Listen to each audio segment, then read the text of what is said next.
Фатиме Фетај и Гаврил Бубевски и на утрешното рочиште за Монструм ќе видат обвинителското дуо што ќе го застапува обвинението дознава Телма. Но наместо како досега со полномошно од Катица Јанева, тие во судница ќе влезат со овластување на државниот обвинител Љубомир Јовески. Неговиот потек да го распредели прв Монструм следува од како минатата недела. Најави дека при распределувањето на предметите приоритет ќе имаат оние што се во фаза на судење за да нема дополнителни одлагања. По Монструм, наредните денови до крајот на неделата закажани се и Титаник, кој досега го водеше Лиле Стафанова, Тарифа, за која беше задолжен Трајче Пеливанов, и за Тотал обвинителката Елизабета Јосифовска. Но утрешното рочиште за Монструм е интересно, не само поради тоа што ќе биде прво откако надлежноста премина во републичкото обвинителство, туку и затоа што претходно беше планирано да се слушаат бомбите.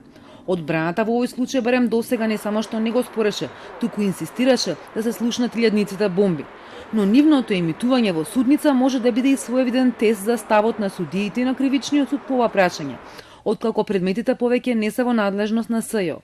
Јовески претходно изјави дека очекува адвокатите во некои предмети да оспоруваат употребата на ваквите докази на судењето, но потсети дека за овие докази судовите веќе се изјасниле и ги одобриле. Обвинителите од СЈО и денешниот работен ден го започнаа во канцелариите, каде 5 години работат како помошници на Јанева. Иако Советот ги врати во матичните обвинителства, тие останаа на Рузвелтова да ги чуваат предметите по наредба на Јовески.